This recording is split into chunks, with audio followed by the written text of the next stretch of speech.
Hi, good morning. Good morning, everybody. Welcome to the Saturday Morning Mastermind. I'm your host, Samantha Studebaker-Carl. I'm broadcasting to you from beautiful Indianapolis, Indiana. And I'm here with my good friends Dan and Catherine and Karen. And today we are going to continue our discussion of the book, Your Soul's Plan by Rober Schwartz. And today we are going to be talking about Chapter 2. And Chapter 2 steps into talking about physical illness. And one thing that he kind of questions at the beginning, oh, you're unmuted, Dan, is he says, one question in particular called to him, and he said, do souls plan to have specific illnesses? And if so, why? So that's what we're going to be talking about today. But before we get going, I want to give my friends an opportunity to introduce themselves. And for those of you who are watching, if you'd like to participate in discussions like this, then look for some links below our video. You'll find a link to our Facebook group where you can connect with us and find links to join in. So go ahead, guys, jump on out. And Catherine, if you want to take it from there afterwards, that'd be awesome.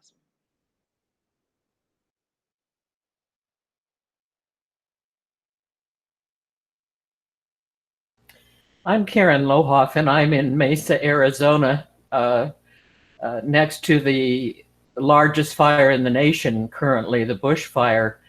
And I just discovered something on our little panel here. You can have, you can read what a person,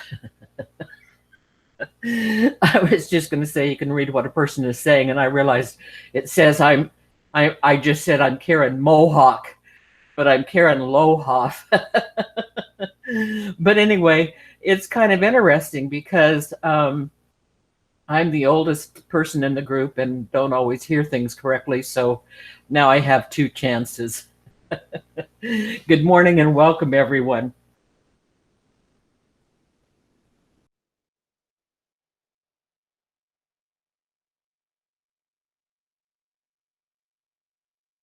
Okay. I was trying to make sure I got unmuted and it was slow, so sorry. My name's Dan Sissick. I'm in Las Vegas, Nevada. I saw a little blip about something going on in Arizona with the fire, but I thought what I saw was like some railroad cars were on fire, and that's what I saw. So I wonder if that's part of that, if that's something totally separate or something like that.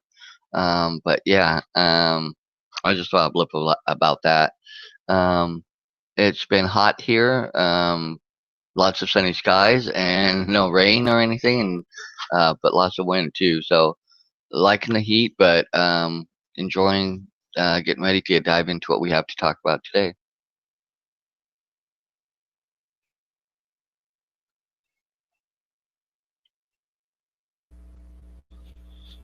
Good morning. This is Catherine Clement in Shawnee, Oklahoma. And Dan, there it went. I don't know why there's a delay on everything today. So this is chapter 2 of this book, and it's focusing on physical illness. It specifically, covers one particular man's story who pre-planned to get AIDS, and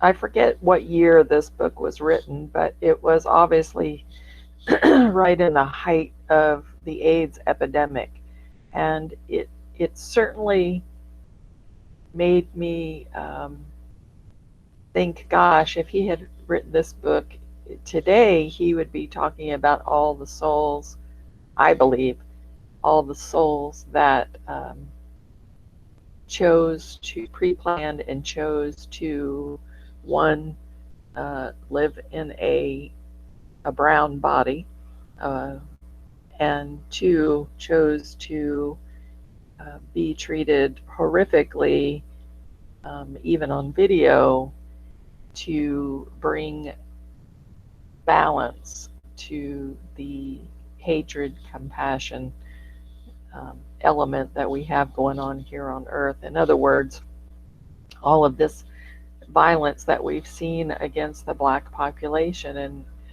the unfairness, um, that was, I believe, chosen by a sole group of people to bring that awareness to us, to those of us that, many people had no idea that some of these um, unfair practices were going on. And we kind of naively assumed that if something like that were going on and somebody else saw it, that they would stop it. And obviously none of that is true, right?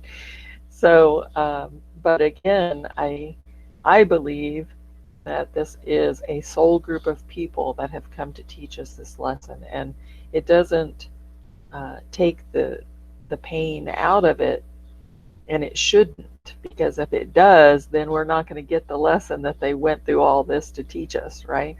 So I'm not saying to use this knowledge about these pre-planning things as a way to step away from the suffering.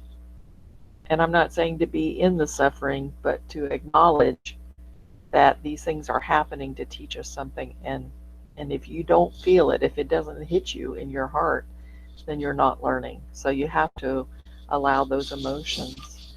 The mediums that came through for this particular man, I believe his name was John Elmore or something like that.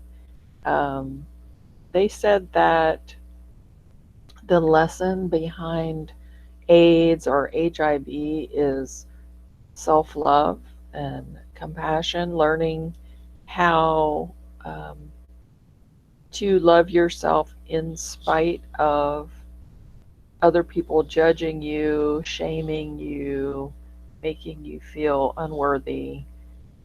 Self-forgiveness, exactly, Samantha. That all of these lessons are learned through taking on this physical illness. And there are other physical illnesses which I, would certainly provide the same sort of lessons. But I have to share with you guys, and I started to bring it up beforehand, but we just had a few minutes together.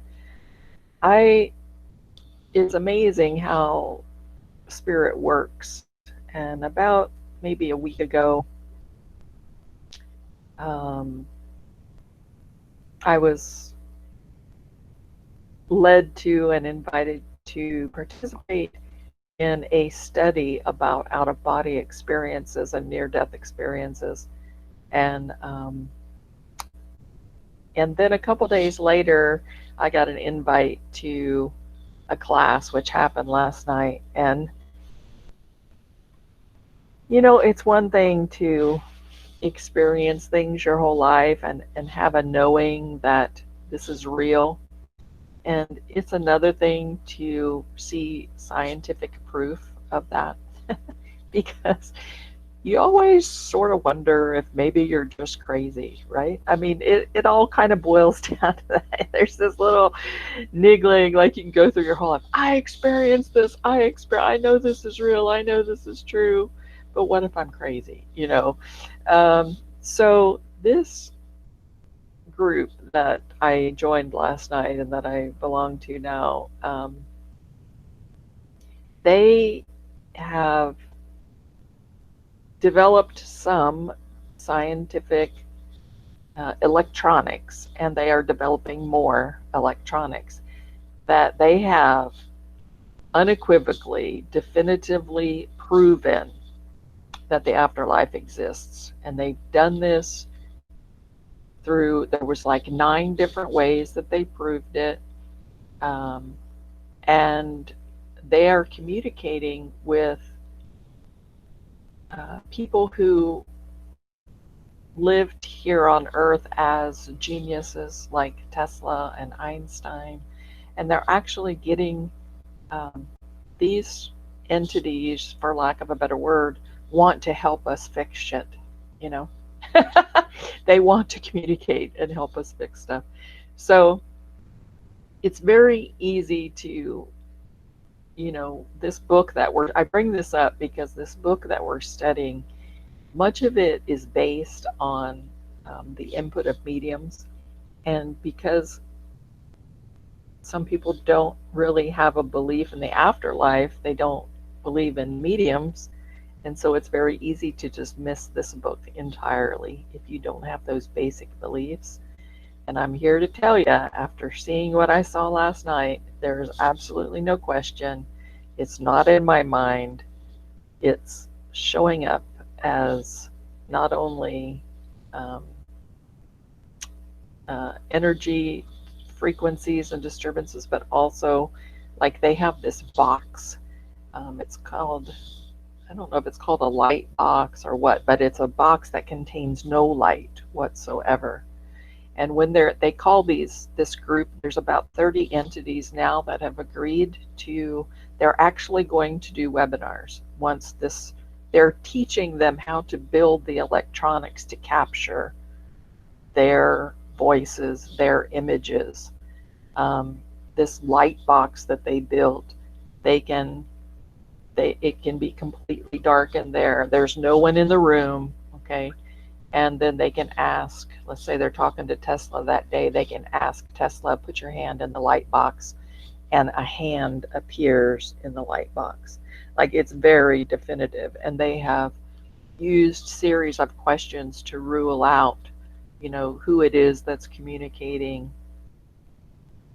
I don't know, I guess there could be somebody that has all of the knowledge that that person would have that could be communicating as them. I don't know, like, it could get really, but the point of the matter is, like, there's no doubt anymore. It's not oh, maybe I believe in that. It's like gravity now, like it's proven.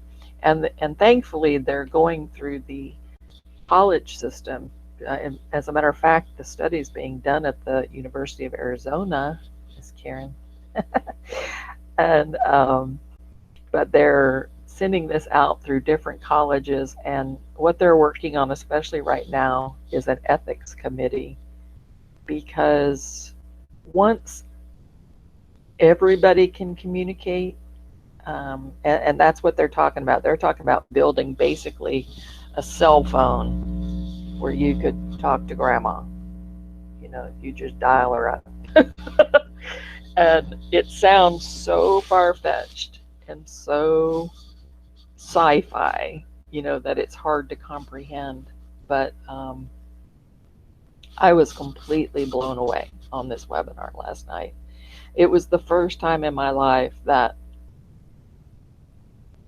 well, it was the second time in my life. I had one other time that I went to get a healing, and the healer told me that there was a native elder in the room that was not letting them work with me.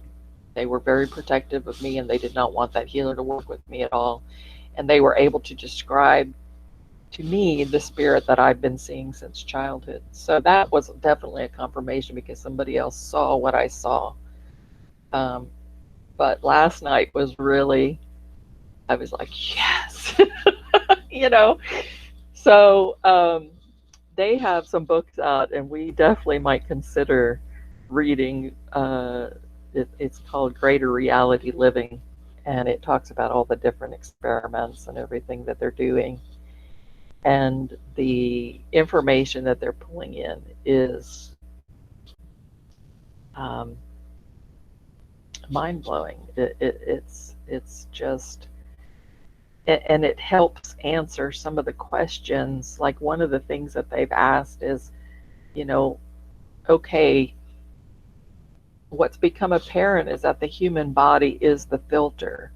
In other words, we're spirit beings, we're open to everything, and then we come into the human body and it starts filtering everything. It doesn't filter as much for some people as other people, which is why some people seem to have these connections to the other side. But it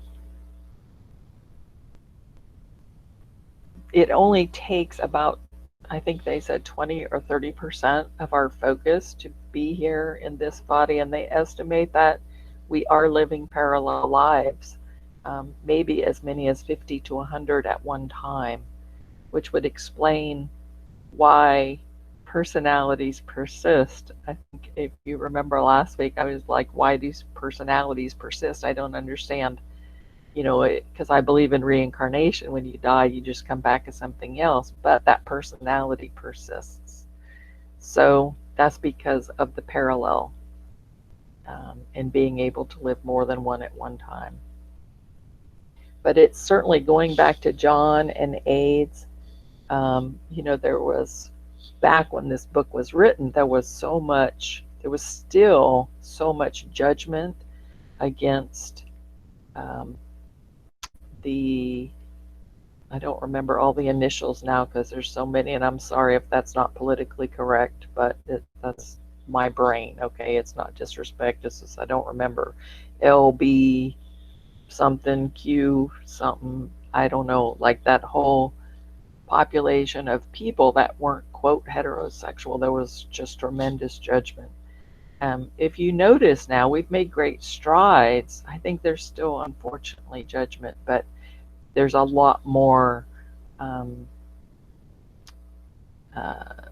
embracing of that culture now, and we've made good strides in our laws and stuff.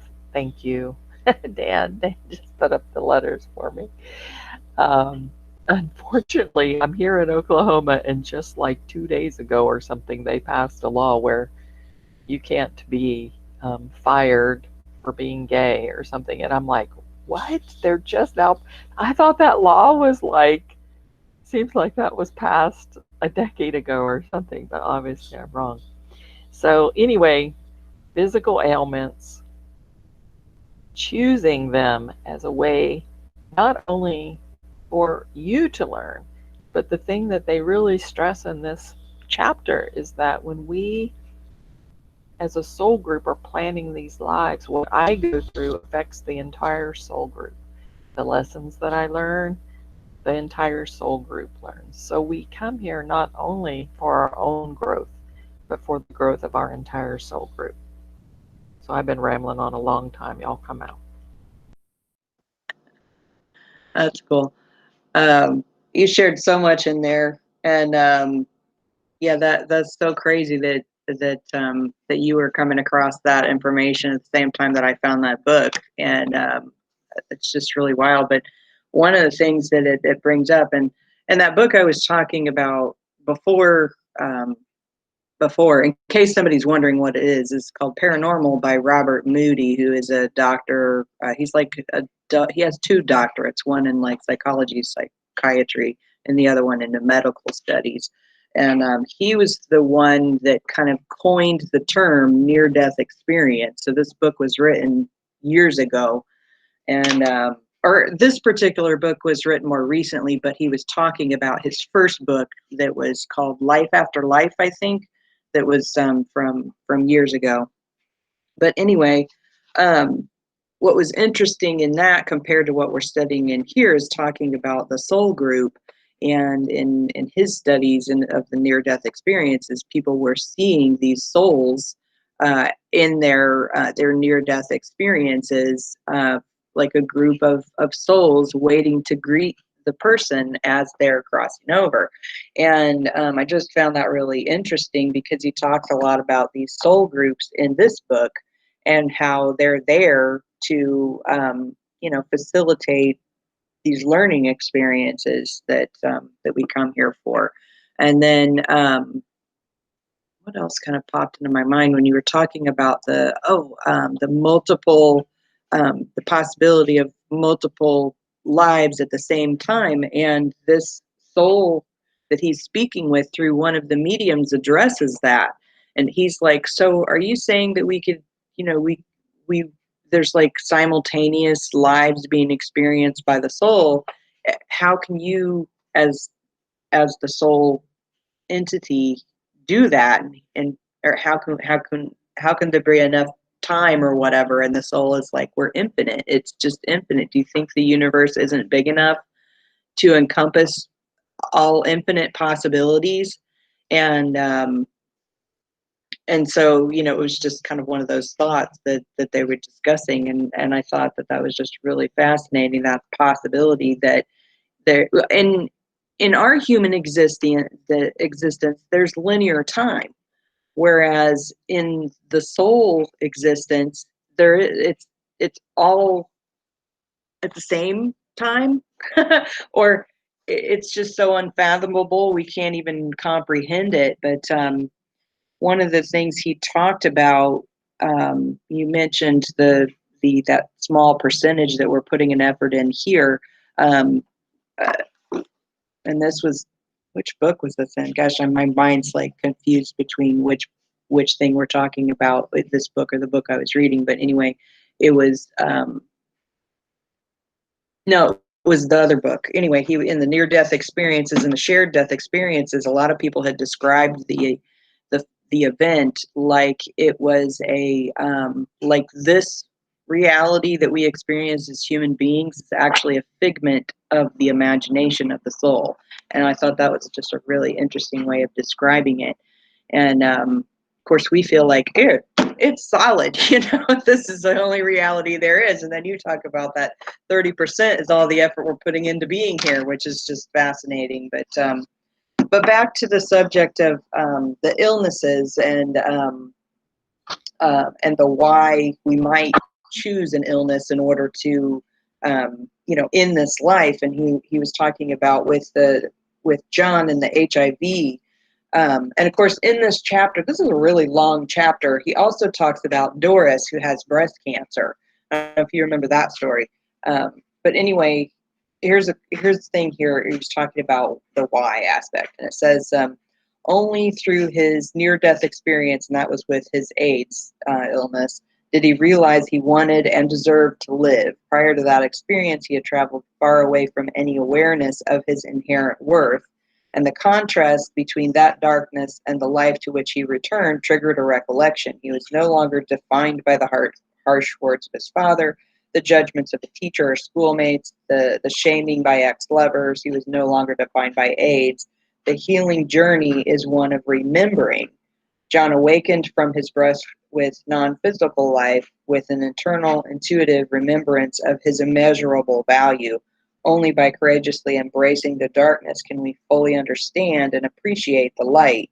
Much of the darkness we experience on the physical plane is a result in our belief of separation. And of course, he's talking about that, this kind of forgetting when we come here that we're soul beings. And so we come here to experience these big contrasts, and from what we are to what this human experience is. And by going through these traumatic things and then realizing through this growing as a human personality, is then we discover our wholeness and we discover our beauty and our perfectness as a soul. And so then that just helps us. We take that back to our soul group, and then everybody gets to learn more from it. And so it's just really interesting way of looking at things. So jump out, guys. I know everybody wants to talk.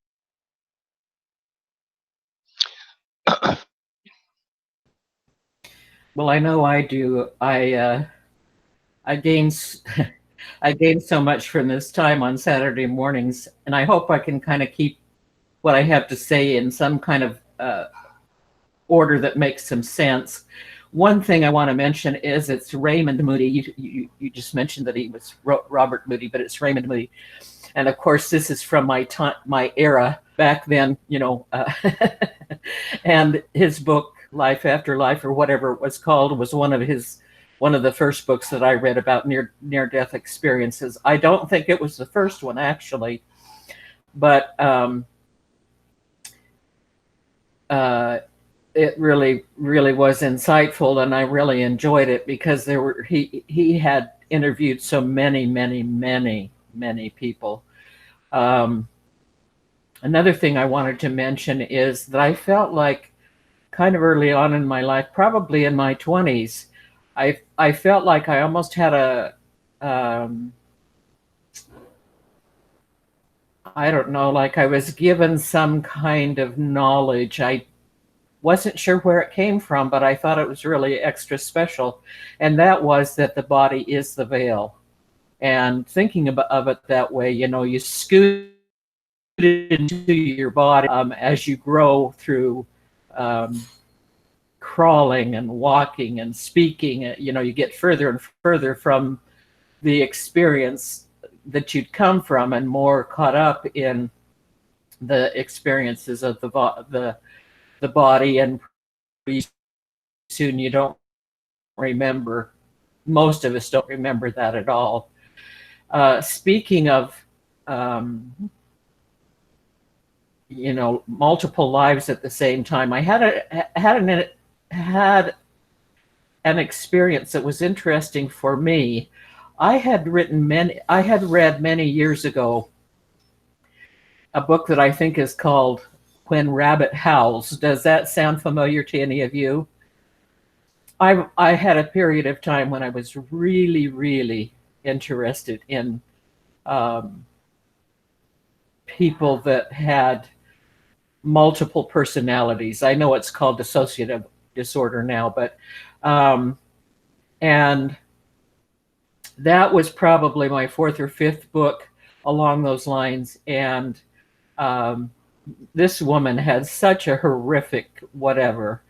And then most recently, I'd say in the last couple of weeks, I saw her interviewed, I think by maybe by Oprah, I'm not sure.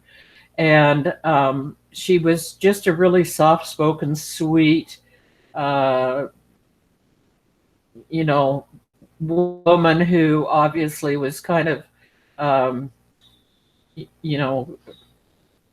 discomfited by life. And she talked about how early this sexual abuse that made up part of this multiple personality aspect of her began, and how she actually had intercourse, her father or whoever it was, when she was 2 years old. And it made me think, she had so many, like 80 different personalities. Talk about multiple lives at the same time. And I do continually think about that last book that we read, and time and God, and this whole picture of the elephant, and how you stand at the back leg and you think you know the whole deal, and you don't even know the trunk. I'm going to stop now, but I just think this is so fascinating when we get involved in these things, as long as we're open-minded and consider, we just don't know it all.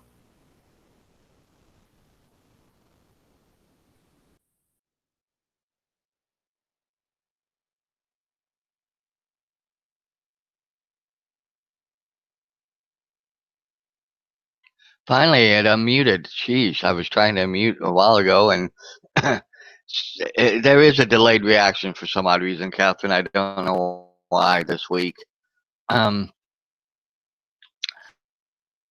was wanting to get into, because you guys have all covered other areas, but my focus has been back more on the book and what he was talking about, and how this plays in today in what's going on with the COVID-19 aspects of those who, in pre-planning their excursion here for this period of what they're learning or what they're wanting to learn, with the significant number of people who have died and passed on, who basically what he's saying, based on this book, chose to go that route. And it wasn't more for something for a collective learning for those of us here, or was it something more for them, or was it something interjected both, or how does that play out? And why would it need to take such a huge amount to bring about what it's bringing about? And is that the only way that many would bring about what's going on? And along, and then all the other aspects that are coming out of this, to me, it almost seems like there's pent up and deep resentment out there within the whole world. of people and everybody just as a collective, in a sense. Maybe from the way I'm looking at, I don't feel that way, but um, just in what's arising out of everything that's going on in our world now, and you know, I'm just trying to understand how such a huge big picture plays into each one of the individuals if in that experience and coming into the whole universal concept of, and I think it does, that we are all intertwined somehow in all this, but I'm still trying to figure this part out, here with what's going on right now, here and now. I'm probably not at the same level where you guys are in what you think or what you understand or how you perceive things. And I don't know if I ever will be. I don't know where this will take me. All I know is it helps solidify a lot of what I believe and my beliefs in how I look at things. So that's where I wanted to go with this, because as I'm reading it, it made me think more and more, everything that's going on today, and um, in a roundabout way, the upheaval going on now. You know what I find really interesting about what's going on right now, and I don't want to diminish the aspect of the racial issue at all. I don't want to do that. But I want to remind everybody that this has happened with races before. It's like this recurring theme in humanity of the difference between races. I mean, because we could look back to Hitler and the Jews, and we can look back to, obviously the blacks and slavery, but we can also kind of look at the aspect of, men versus women, because there was that whole the women's movement. And then we can talk about, I guess it's not even just race, it's just this whole differences between people. It's like whenever there's someone that's different that isn't tolerated for whatever reason, it comes up and then ends up blowing up in this big huge thing until everybody, well, not everybody, because it's never everybody, but until a lot more people are more accepting of the differences, because we can see it in religion, we can see it in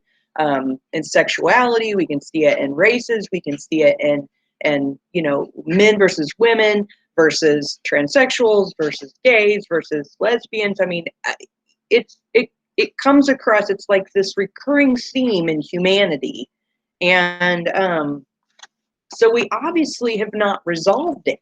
So it just keeps coming up.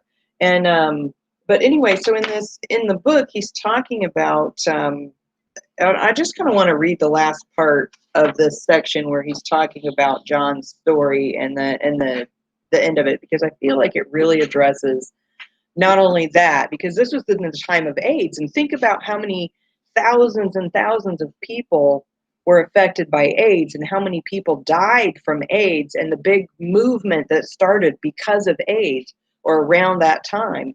And now we have what's going on now, and it's not, I mean, COVID is a thing, obviously, but it's like the secondary thing now. Now it's all about racism and the mistreatments and the inequality and all of that, which is, again, it's that same theme. But okay, so anyway, he's talking about much of the darkness we experience on the physical plane is a result of our belief in separation.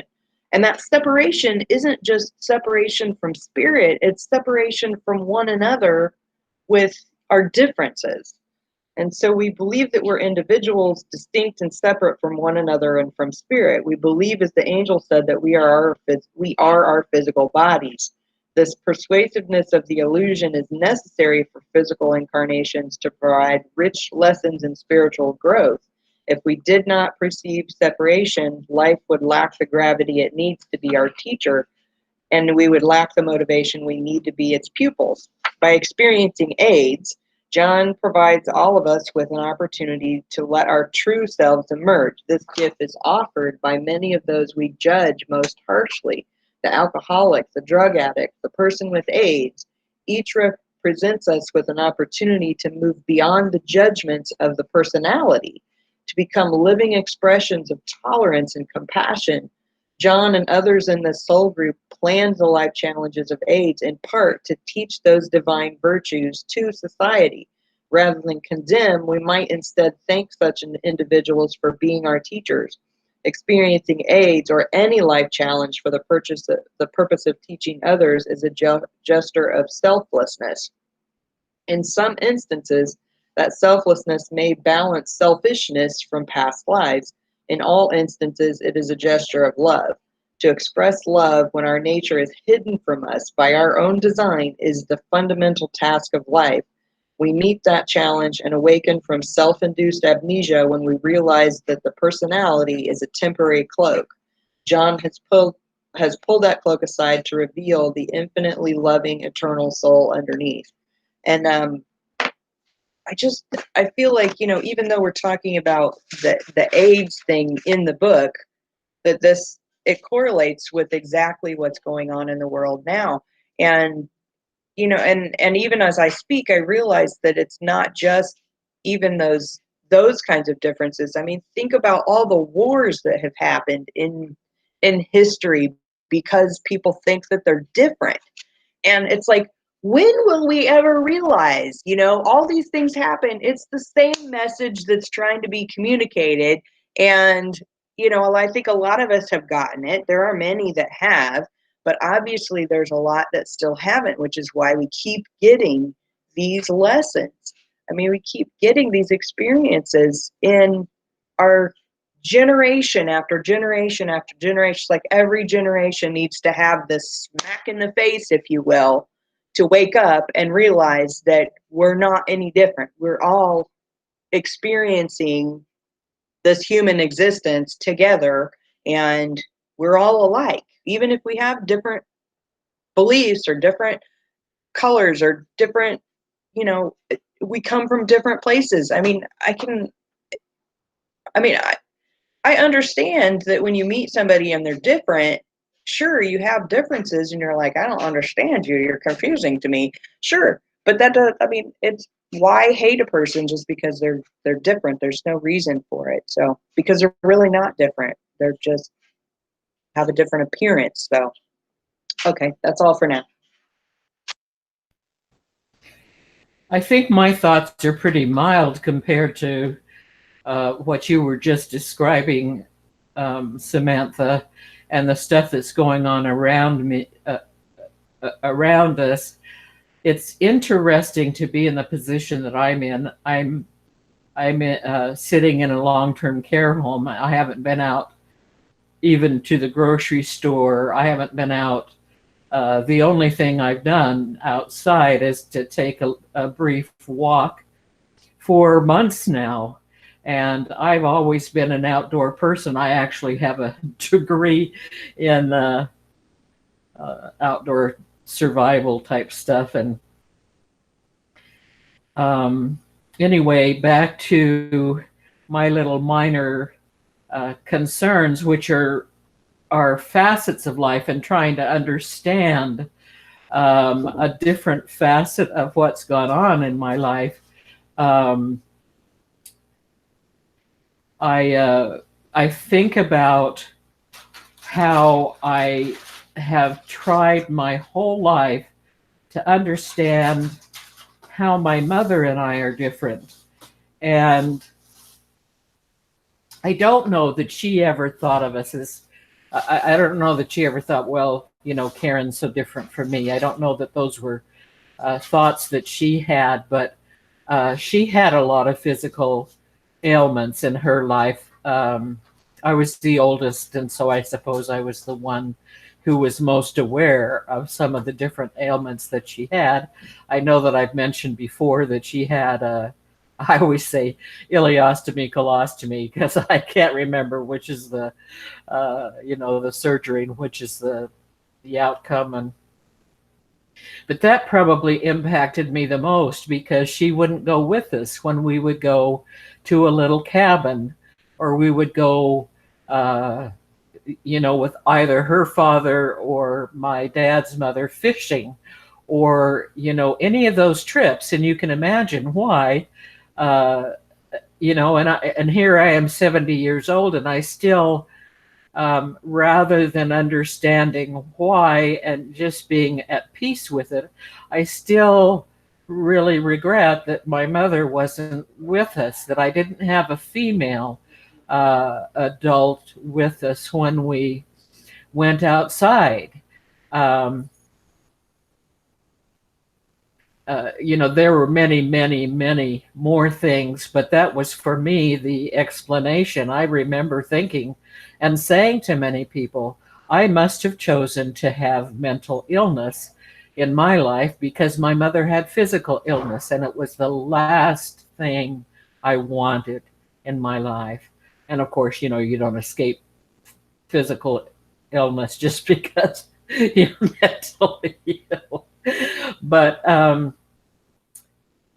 can't think of what else I wanted to say. I just think that, oh, I know, the shame. We haven't talked about the shame, but he, in that story, when he told his father that he was homosexual, his father said, you're the last of line. I can take you up the river. You can have a good time with a female. He obviously, wanted to have somebody else in the line. And then the mother sits in the kitchen while he watches something on TV in the den, and she's doing solitaire, and he hears the click of the cards. I've always felt like my life, like me, I was really, really shame-based. And of course, I don't have the same reasons, and I still don't understand all of that. But I can certainly understand a lot from this book, because that story is not alone in people who feel shame for the various things that they come up against. So this is a great book.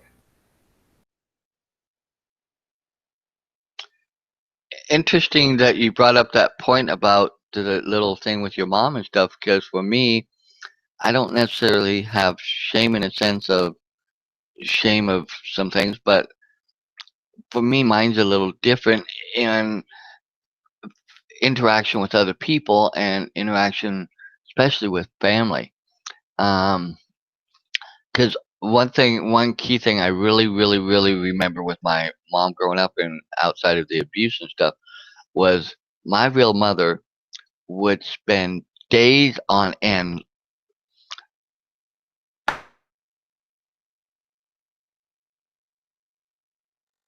I don't know if her bedroom, and the only time I would see her come out would be to refill her iced tea glass.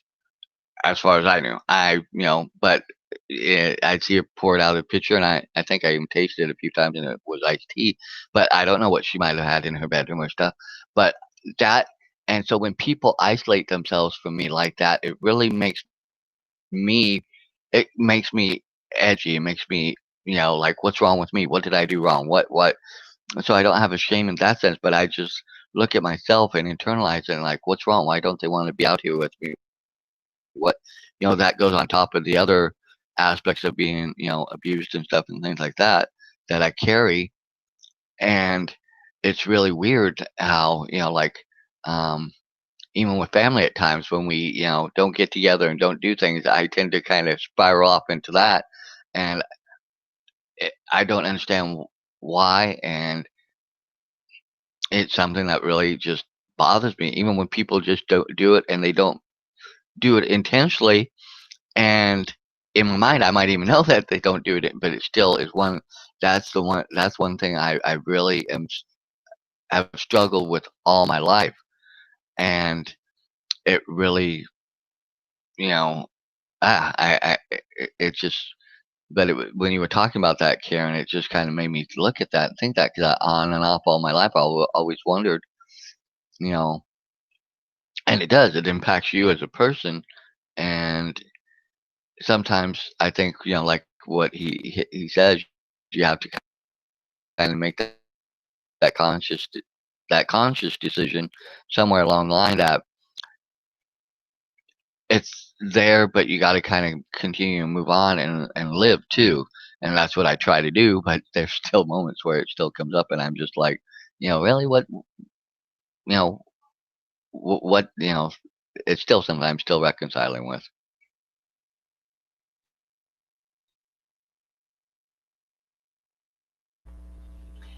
And I think that is I hope you're done there. You're frozen up, Dan.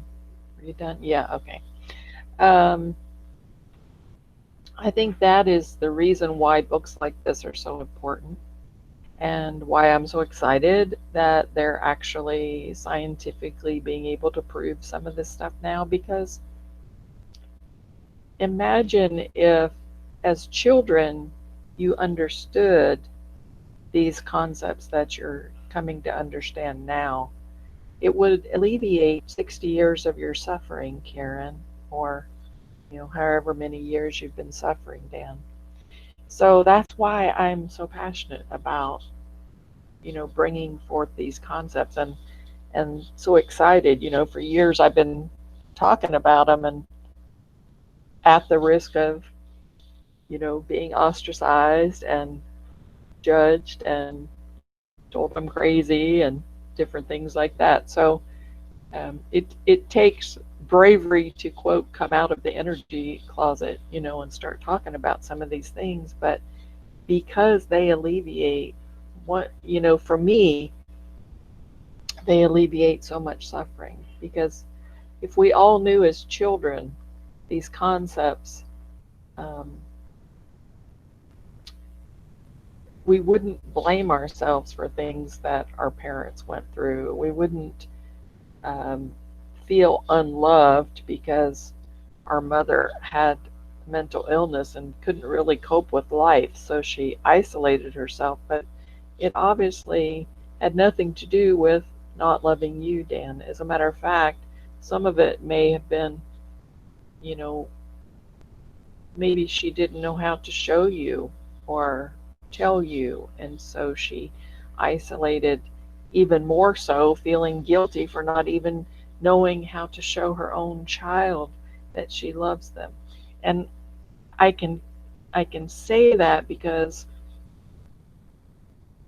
I opened up at such an early age, I did almost go too far the other way, where I became almost emotionless, and almost as if, okay, so none of this really matters. So you can kind of swing both ways on that. And I have not shown people in my life as much as I should have, because of having this bit of separateness there. And it's just another form of separateness. All of this stuff that we're here to learn is pretty much about separateness, whether we deem ourselves unlovable, and we're constantly seeking that love. If we could all just understand it's all love, like it's all love, especially the bad stuff, it's love. Because somebody who really, really loves us, and think about somebody that you love more than anybody else that you can imagine, whether that's God or a person or a pet or whatever, think about that love. And we all love each other that much, on the quote other side, which isn't the other side at all. That was one of the things brought about through these experiments, is that these people, these entities, are not somewhere far, far away in a distant galaxy. They're not here all the time hanging around watching you, but if you need them, they're here. Like, they can be here. Now maybe you're bugging them too much, and they decide, if a telemarketer keeps calling you, you just don't answer the phone, right? So there's that possibility too. If you're like, well, if they're there, how come they're not communicating with me? Well, maybe they're busy on a parallel lifetime somewhere else, and they're just not at your beck and call every second. But when we think about having, some people might get visions or hear voices, some people might just have a feeling, oh, go this way today, and then you avoid an accident. That's all guidance from somewhere, somebody. They are helping us, and I truly believe this, because I'd have been dead a long time ago if I hadn't been saved, from things. So but I think it's, we're so quick to judge everything here. We're just so quick to judge everything and everybody, and that's, I think, what we have to get over. And there always has been, because I've been in this quote metaphysical world a long time. Um, there's always been this push of, oh well, on such or such date, this is going to happen, and we're going to create heaven on earth, and everything's going to be bliss and peacefulness, and and I don't know that that's true. I'm sorry. I think this is a place. This is a planet of duality. It's a planet of, um, unfortunately, having to, we all get so busy and so self-absorbed that some shit like standing on somebody's neck for 9 minutes has to happen or whatever. It has to take something really horrible and outrageous to catch our attention these days, because we're our lives are so busy, and with the internet and social media, we got so much going on. Like, it takes something so horrible to actually capture our attention. um, and we have made progress, and I think we make progress, but I don't know that I think we can choose through our beliefs and our knowings and our experiences. I think we can create a heaven or a hell here for ourselves by focusing on good things or focusing on bad things, or finding that balance in the middle somewhere, which I think is kind of where we all kind of sit, is in the middle. Um, but I don't know that this that all the problems of the world are just going to go away. I don't see how that would serve us. We have all of that in another place where everything is chill and cool and wonderful, and we got bored there and came here to learn some shit. So I don't know that fixing everything here is necessarily the agenda, is what I'm saying. That's a good point, Catherine. And I was, as you were talking, so many things came up that I wanted to talk about from this particular chapter, from the perspective of the souls. And I think we're going to have to save it for next week because we're already at the top of the hour. But one of the biggest things that kind of pops into my head about it is that what we're doing here is there's no uh, only the personality, the human, this life that we're here in, it has shame and judgment and disappointment and all of that. On the other side, there's none of that. So they're looking at what we're doing here, like we're doing this work to have this experience simply for the sake of having this experience, to bring that back to the soul group. And there's no wrong thing that we could have done, and that whatever choice we've made here is it's fine, because we learn something from it, we experience something from it. And and even if we had, say, or not even if we had, but say that we did know, and we knew that we were souls when we came here, we wouldn't have had the experience that we have that have brought us to where we are now. And so like you were just saying there at the end, I don't think that was the point.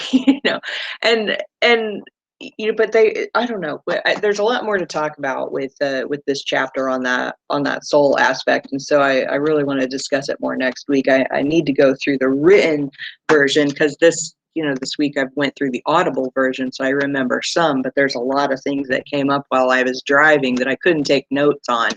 And so I need to go through and underline those things. We can talk about those, because I think it'll be just a really fascinating, deeper conversation on the why and the purpose and the what ifs and all of that. So final thoughts before we wrap up for today.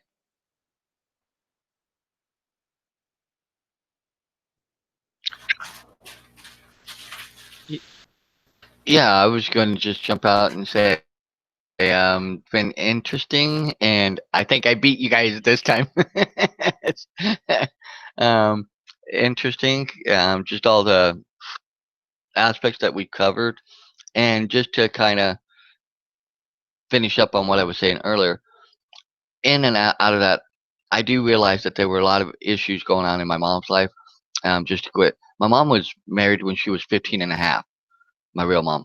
She had me when she was 16. Then she turned around and 13 and a half months later had my sister. So she had two young ones. She was a teenager, still a kid herself. Then a couple years later, I don't know the order or which way, but one of my other dead brothers was either born stillborn or crib death. And then after that one, there was another one. And so either way, so all probably by the time she was 20, let's say, she had dealt with a lot and had what my aunts told me and some things about how my real mom was when she was a kid interacting with her two sisters, my aunt and my mom here. Um, there were some things that kind of, and then I have my brother here. He's really my cousin, but I call him my brother because I grew up with him. So he's had mental issues and problems. So I understand. So that's helped me understand some of it and have put at peace a lot of that in that aspect and understand there was so much more and forgiven on that end. But still, when people act like that towards me or like, just kind of go off and isolate I still am being honest. It still affects me. It makes me still wonder what's wrong with me, even though I know that it's not necessarily me. It's just so, but it hopefully opens people's eyes to how deep sometimes things can really affect us, even though we might come to recognize it or even get to a point where we can accept it or put it in its proper place, but it still affects you, and it's a lifelong thing that you just have to kind of get back and go, okay, it's not me, it's them. They're just being them and doing what they do, and it has no reflection on me. So that's just what I wanted to add in on that. But that it truly is a lifelong thing, just kind of like drinking, alcoholism, anything like that, where you have to deal with it day in and day out. You just got to learn the things that keep you from not going there, and the key things and the people and things around you that you put there to help with those things. So, and that's part of what this group does too for me. And I love you all very much. I wanted to address something that Catherine said early on about with this light box or whatever it is, and the science going on with that. The time will come when we can call our grandma, and I would dearly love to do that. And then I get to thinking, has she come back in? Who is she? I've got a picture of her from way before I was born, and she looks like an entirely different person. And I remember looking in her closet. She had a closet that had, I don't know, it was probably a floor on top of some mechanical stuff or whatever. So it was up to probably about her knees. And she had dancing shoes in there.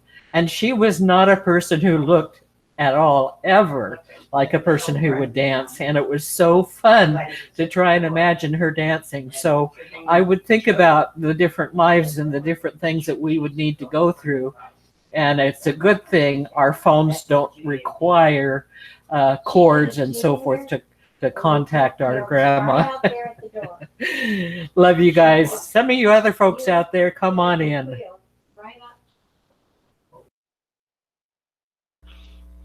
One of the questions on the webinar last night from someone was, well, we have mediums and psychics that can communicate with the afterlife, so why would you need to develop all these electronic machines to prove it? And I was just like, what? Of course we need to prove it. They think we're crazy. Like, of course we need to prove it.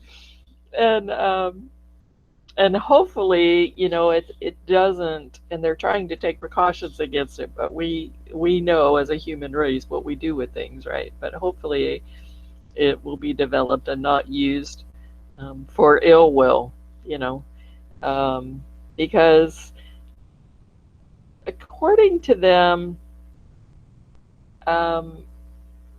it's just because our physical body dies here, it doesn't mean that we're thrown back into pure enlightenment. So this is this is an area that I don't understand yet. And I would think that once we were out of body, that we would have full capacity of all of our learnings and knowledge of everything and understanding of why we went through things and all of that. What they're saying is that personalities continue, and yeah, in layers of dimensions, exactly. And that someone who may have been unbalanced here may also be unbalanced out there as well. And so they are afraid of people using these devices to communicate with those who would not wish good things, and perpetuate not so good things. So I don't know. We'll just have to wait and see how it all plays out. But I never thought I would see the day when spirit and science really came together, because science has always been sort of not really willing to look at spirituality and all of those things, and so it's very encouraging to me to see us bringing them together. But as a human race and as an earth, I mean, this earth has been here a long, long time.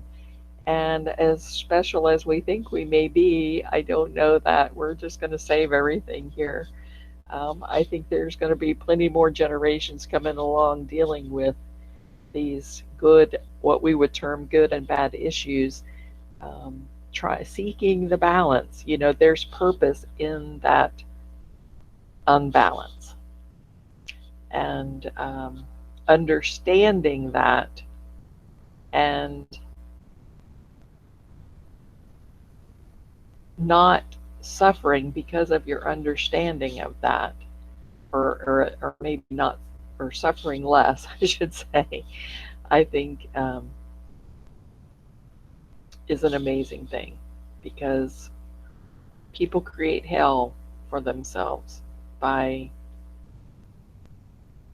blaming and judging things that were created for them to learn from, So I look forward to seeing how things play out. And this chapter is so long, and I was listening to the Audible. I did just get to the end of John's story. I never got to the next part of it. So we do still have quite a lot of this second chapter to discuss next week. Please come join us. Yeah, the other aspect in this chapter, not just Doris's story, but when he's talking with these beings, they're sharing their perspective on these people's lives, and so there's a lot of really interesting information in there on that, just from looking at it from the other side. And but that was something that popped up for me, Catherine, when you just mentioned what they had kind of discovered, or they're suggesting that when we get to the other side, we're not instantaneously, enlightened with all knowledge. And but something that's come up for me since we started this book was this idea that if there's this soul group and they're here and they're trying to learn or experience or whatever, and they're bringing these lessons back, and there are these groups of soul groups, and I'm like kind of looking at that, and I'm going, okay, so we could all be connected, as souls and soul entities and energy and all of that, but yet there's still the separation over there too, like individual souls, and then supervisor souls. You know, I don't know what you would want to call it. And so then that makes me think, okay, you know, if we're here on Earth and we're humans here, and then there's like this alternate dimension where we're spiritual beings, then there's nothing to say that there isn't another alternate life beyond that life, and the life beyond that life, and beyond and beyond and beyond, infinitely. And I mean, we just don't know.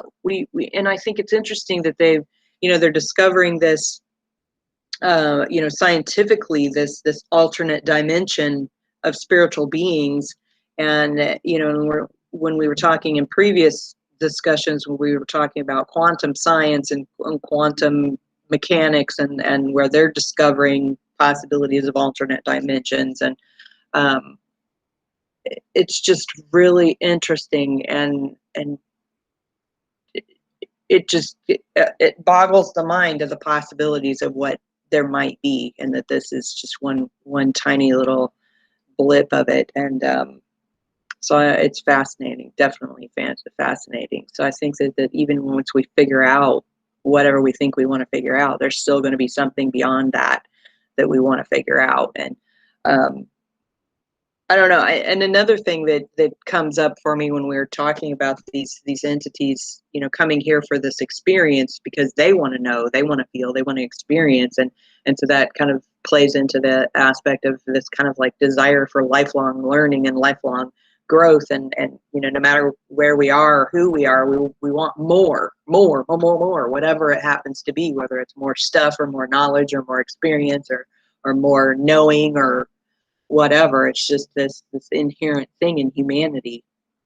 So but this is definitely an interesting conversation, and I love that we can talk about it here without you know, worrying that we're going to hurt each other's feelings, you know, because I love you guys, and I appreciate you so very much, and I know that not everybody has this, and gosh, if you're out there and you're watching and you just want to talk about whatever, you know, and you don't have anybody to talk about it to, then come on over here, because we would love to hear what you think. So with that, guys, have a great, awesome, amazing weekend. We've enjoyed talking to you today on the Saturday Morning Mastermind. Have a great, awesome, amazing week, and we'll see you next time. Bye for now.